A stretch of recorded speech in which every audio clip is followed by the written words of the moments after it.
Welcome back to How to Cake It. I'm Yolanda, and this week I am making giant ice cream filled donuts. What is a giant ice cream filled donut, Yolanda?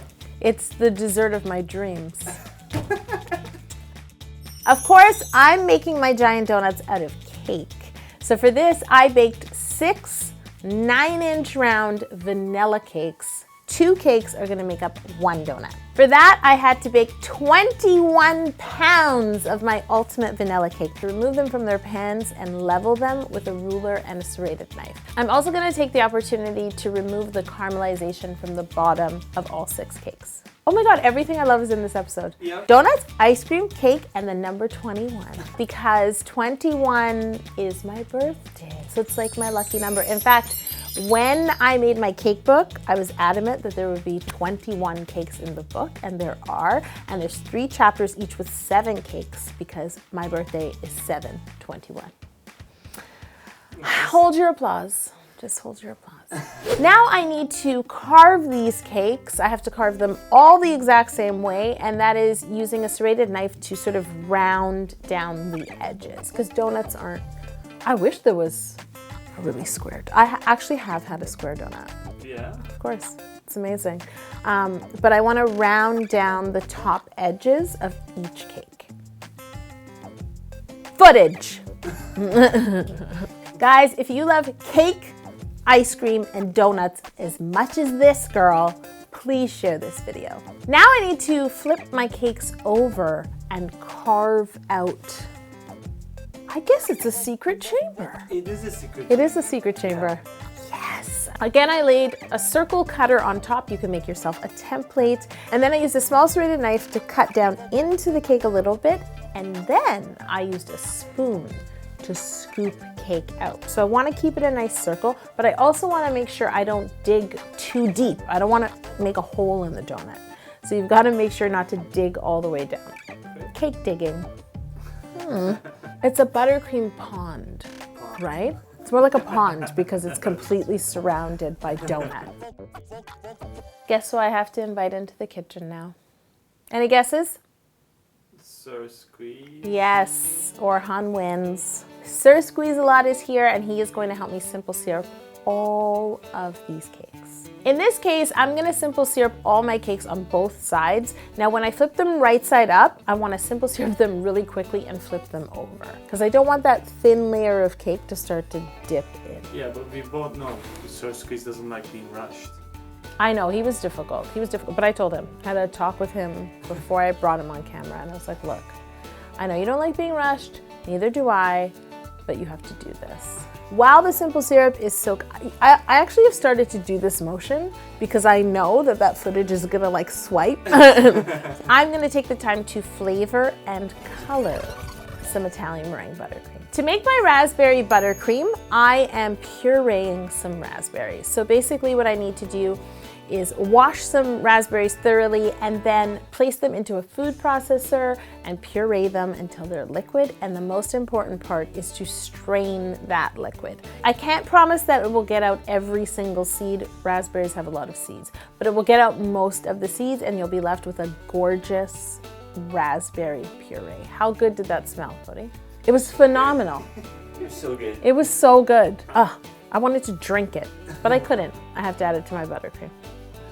I drank some of it because I was microwaving it and I forgot and I just made like 1 minute. Hold the on. entire buttercream just melted away. Hold on. You microwaved cake? Yeah. Yeah, but in 10 seconds, like nothing bad happens to But it. you just told me you drank buttercream. Because what I happened just to the pressed 10 1 seconds? minute and just left. Did you get a straw? Like, did you get a straw and like... No, I used the spoon. Where am I? Jocelyn! Now that my raspberries are nicely pureed and strained, I'm going to do the same for my blueberries. So again, wash your blueberries, puree them in a food processor, and then strain them. They have less seeds, but they have skin. But the interesting thing is most of the great color is in the skin. So you want to get that pureed so that your puree is nice and deep and colorful. And for the mint buttercream, I'm going to be using some pure peppermint oil. You have to smell this. I'm going to smell it right now. Can I? Of course. There you go. Don't microwave it. It's time to make all 3 of my ice cream buttercream fillings. I have an entire batch of Italian meringue buttercream that I've divided into 3 bowls. First, I'm gonna flavor my raspberry buttercream. Now, the trickiest thing about making fruity buttercreams or adding a lot of liquid to buttercream is getting it to incorporate and mix well. I like to use a whisk when I do this, but at first the buttercream kind of like sloshes around because of the liquid, but you just need a firm hand and you need to whisk it. You gotta be tough on it. While the raspberry puree is adding a really great flavor, it's not as bright and cheery and colorful as I would like it to be. So I'm gonna add some pink food coloring just to get it like how to cake it punchy. Bump it up. Bump it up. I'm gonna bump up that raspberry buttercream. Jocelyn actually asked me if I could really use ice cream. There's no way we could film it. No, it would just melt away. I know, like your microwaved microwave. cake. Once you're happy with the flavor and color, you can move on to blueberry buttercream. It's the same idea here. You want to just add your blueberry puree a little at a time, whisk it in till it's well incorporated, and then to bump up this color, I'm going to add some purple. It looks amazing. Last but not least, it's time to make mint chocolate buttercream. The first thing I want to do is color the buttercream to a nice minty color. I use a combination of a bit of turquoise and green and blue in this case. Then I'm going to add my peppermint oil to taste. I like it minty, you might like it less minty, whatever you like. And finally, I'm gonna fold in some chocolate chips. And there you have it, my 3 ice cream flavors. It's time to get these donuts filled with ice cream. Now in reality, this would be done the opposite way. I guess you'd make the donut, fry the donut, let it cool, and then you'd fill it with ice cream. But this is cake, so we've got to fill it first. I'm gonna take each one of my cakes with the secret chamber face up, and what I'm gonna do is scoop in some buttercream and level it to the cake.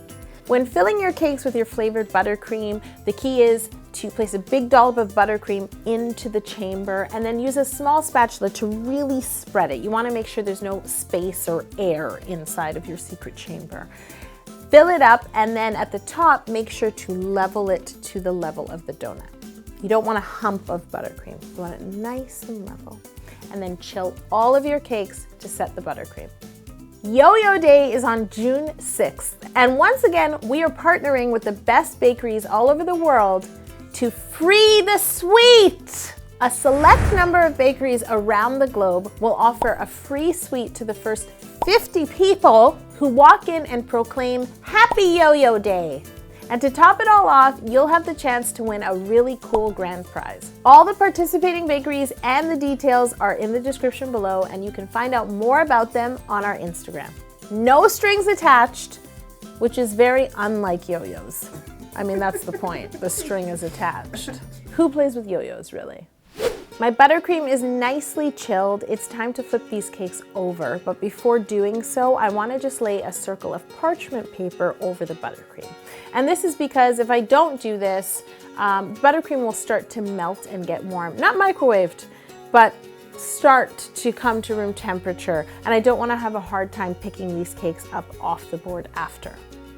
Because my cakes all look the same, flipped over, I just want to take a little bit of masking tape and mark the board so I remember which one is which ones are raspberry, which ones are blueberry, and which ones are mint chocolate. Okay guys, I have something to tell you.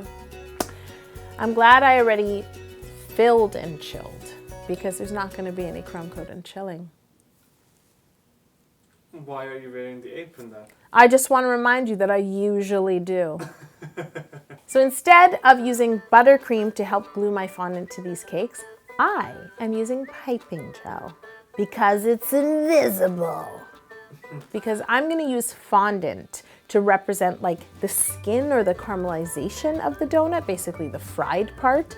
And I don't want you to see a white line underneath that fried line because that's not realistic. I'm covering my cakes in a lovely tan colored fondant. Guess what food coloring I used? Ivory. Yes! I also used a little bit of golden yellow just to warm it up a touch. I rolled out my tan fondant nice and thin, and then I carefully picked it up and draped it over my cake. I'm using my hands to smooth it onto my cake, but I hope you're gonna notice this. When you don't crumb coat and chill and ice and chill, although the piping gel works to glue the fondant to the cake, it doesn't smooth your cake. So you can see that the fondant isn't as smooth as it usually is. But this is a good thing in this cake because donuts are not perfectly smooth. Not super smooth, that's true. They're not. That's brilliant, Yolanda. One more time. You're brilliant. Together. You're brilliant. Thank you. Once my fondant is nice and smooth and tucked into the bottom, I'm just gonna use a sharp paring knife to cut away the excess. Now, here's an important note. When you cover the second cake, because remember 2 cakes make up 1 donut, we're gonna do the exact same thing, piping gel, fondant thin, smoothed onto the cake, but when we trim the excess, you wanna leave about a 1/4 inch of fondant. This is so that when I add this cake to the top, I have enough fondant to just press down and create a little seam. So I'm not gonna be the seam hider today. I'm gonna be the seam revealer. Oh yeah, I have 2 faces. Seam hider, seam revealer. It's time to paint all of these cakes to look like beautifully fried donuts. We gotta get some color on this skin. And for this, guess what color I'm using? Pink. Nope. Ivory.